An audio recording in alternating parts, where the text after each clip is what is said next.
Hey guys, welcome to my channel Cinepol the Movie Break.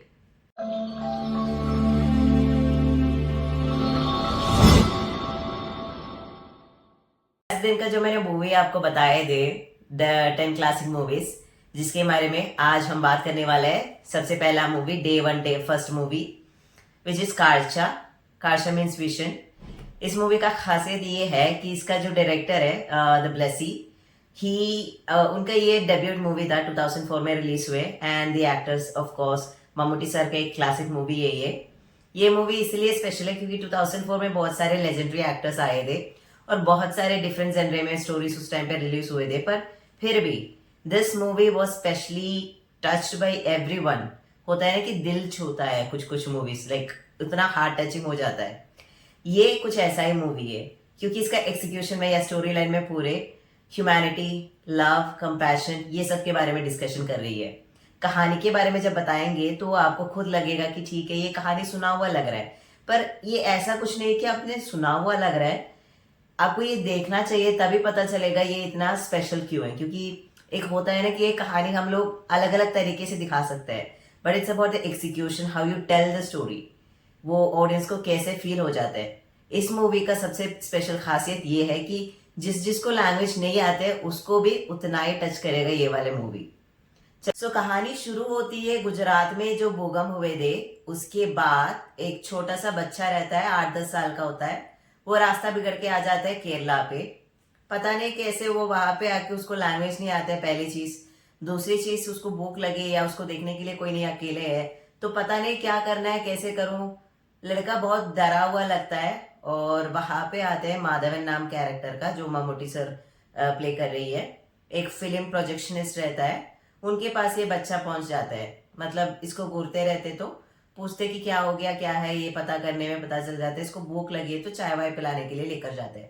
पर इन अ वे ये story में कुछ ऐसा हो जाता है कि ये लड़के को ड्यू टू सम रीजंस इनको लेकर जाना पड़ रही है अपने घर। तो जब पहले बार लेकर जाते हैं, ऑफकोर्स ऑर्थोडॉक्स फैमिली होता है या फिर एक विलेज एरिया रहता है, तो जब लड़के को लेकर आते हैं तो बहुत सारे लोग क्वेश्चन करना शुरू करते हैं ये किसका बेटा है करके। ऑफ कोर्स अपनी वाइफ भी, उसका अपना वाइफ है, एक छोटा सा बेटी भी है जो 12-13 साल का होता है। तो of course in normal way जैसे फैमिलीज में होता है, बहुत सारे क्वेश्चंस आ जाते हैं कि ये किसका बेटा है। फिर होता क्या है कि ये बच्चे को पहली बार इनकी वाइफ को पसंद नहीं आता है बिल्कुल भी।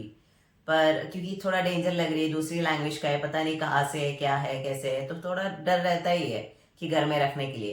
पर दादा दादी रहता है उसी घर पे, तो उन्होंने भी बताते चलो ठीक है छोटा सा बच्चा है, क्या करे, अकेले जाके क्या करेंगे, तो घर पे रख लेते हैं। फिर ये सब लोगों के बीच में जो रिश्ते जुड़े हुए होते हैं, थोड़े थोड़े करके ये छोटा सा बच्चा उसी फैमिली का एक पार्ट बन जाता है। उसमें जो होता है ना कि फैमिली का एक बैकग्राउंड या फिर वो कंपैशन, वो प्यार, ये सब दिखाते हैं बहुत ब्यूटीफुल वे में। उसके साथ साथ ऑफ कोर्स केरला में शूट हुई है, तो एलपी लोकेशन है, तो बताने के लिए और क्या चाहिए। बहुत सारे अलग अलग शॉट्स और ये सब स्पेशल लोकेशंस, ये सब उसमें बहुत सारी चीज दिखाते हैं। फिर धीरे धीरे करके ये जो गांव है, तो गांव वाले भी इसको समझने का कोशिश करते हैं। जो हिंदी बात कर रही है उनके पास जाके बात करने का कोशिश करते हैं, फिर भी उनको नहीं समझ में आती क्योंकि बंदा छोटा बच्चा है, वो गुजराती में ही बात कर सकती हूँ, हिंदी में बात नहीं कर पा रही है। तो ये एक बहुत बड़ा मुसीबत हो गया कि ये बच्चे के बारे में पता कैसे करे। फिर धीरे धीरे करके वो छोड़ना शुरू की, अपना फैमिली का एक मेंबर शुरू होना शुरू की, अपना बच्चा मानना होना शुरू की। ये सब सही चलते टाइम अचानक से एक ट्विस्ट आ जाता है कि टीवी में जब एक न्यूज देखते रहते हैं तो एक जगह दिखाते हैं। तो ये जगह देखिए, लड़का बोलते ये मेरे घर जैसे लग रही है। घर घर बता रहे तो ऐसे एक्शन साइन लैंग्वेज में वो बात कर रही है, तो ये घर है वो समझ में आ गया। तब से ये दोनों का, माधवन और उसकी वाइफ के बीच में थोड़ा टेंशन शुरू होना शुरू की, क्योंकि तब तक वो अपना बच्चा मान लिया था। अब उनको छोड़ना है कि नहीं छोड़ना है, ये वाले क्वेश्चन आ जाते हैं। फिर आखिरी में उसी का फैमिली का वैल्यू, अगर उनका माँ बाप जिंदा है, वो भूकंप के बाद में अपने बच्चे को ढूंढ रहा होगा, तो इसकी वजह से लेकर जाते हैं गुजरात तक देखने के लिए। साथ में एक पुलिस भी आ जाते हैं। और गुजरात पहुंचने के बाद जब ये लोकेशन में पहुंचते हैं, ये बच्चा बहुत ज्यादा रोना शुरू करता है अपना गली देख के। क्योंकि जब बोलते रहते तो मुझे खुद वो सीन से याद आ रहा था, गोस्बम्स हो रही है। वो रोते रहते हैं वो लोकेशन देखे, क्योंकि वही गली जो वो हमेशा चलते रहते थे, दोस्तों के साथ भागते थे, खेलते थे, वही रास्ता पूरा खराब हो चुकी है। अपना घर पहुंच जाते तो घर तो टूटा फूटा, पता नहीं, अलग अलग दिशा में उसको अलग अलग रूम्स ये सब देखते तो उसको अपना माँ बाप याद आता है, एक छोटी सी बहन रहती है उसका, वो सब याद आता है। सबका नाम बोल बोल के चिल्लाना शुरू करते हैं, रोना शुरू करते हैं। तो ये सब देख के माधवन को बहुत रोना आता है, पर रोता नहीं, क्योंकि अगर वो भी रो गया तो फिर बच्चे को डर लगेंगे। तो इसीलिए फिर लेकर जाते हैं कैंप पे, जो भी लोग वहां पे बचे हुए हैं सबका एक कैंप गवर्नमेंट ने बना के रखे थे, तो वहां पे लेकर जाते हैं इसकी माँ बाप वहां पे है कि नहीं चेक करने के लिए। तो इतने सारे लोग हैं, सबका डाटा अभी भर रही है, जिसकी वजह से गवर्नमेंट वाले ने बोला, जो ऑफिसर रहता है वहां पे, बच्चे को यहाँ पे छोड़ दो, जब उसका माँ बाप आके पता करेंगे तब तक ऑर्फनेज या फिर जैसे ऐसे रख लेंगे, जब पता करेंगे माँ बाप के लेके जाएंगे।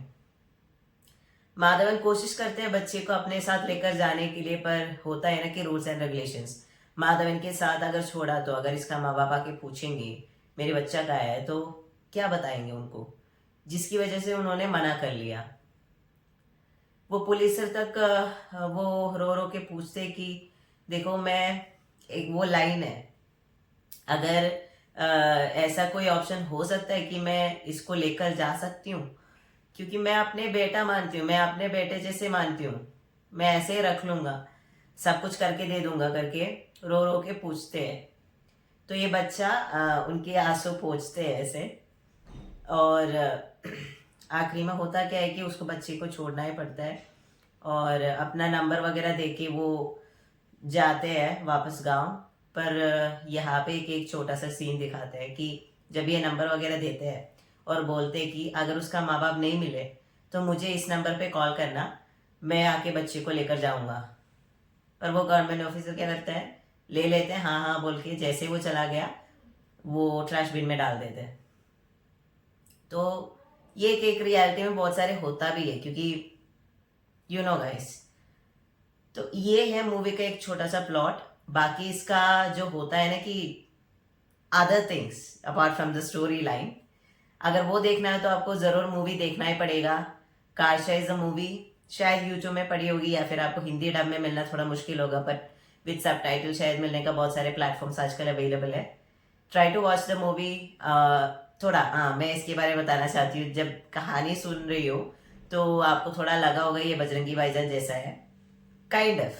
अगर ये स्टोरी का बाकी सारी चीजें हटा दो तो थोड़ा बहुत उसी का ही मॉडल है, पर ये मूवी 2004 में रिलीज हुई है, so it's a different story and I am not saying it's a remake. ऐसे बहुत सारे मूवीज आते हैं। सो या I would suggest this movie for you guys. एक बार ट्राई करके देखो ये देखने के लिए, अगर आपके पास होता है ना, if you have the strong heart to watch this. आखिरी में पक्का रोने वाला है, इसमें मैं गारंटी दे सकती हूँ। पर एक बार ये मूवी देखना बहुत जरूरी है लाइफ में, कि ये समझने के लिए कि फैमिली क्या है, कंपैशन क्या है, ह्यूमैनिटी क्या होता है, ये सब समझने के लिए you should watch this guys. Alright, that's all for today. Thank you so much. और अगले दिन अगले वीडियो अगले मूवी लेकर आऊंगा जरूर। लाइक करना, शेयर करना, सब्सक्राइब करना। Thank you.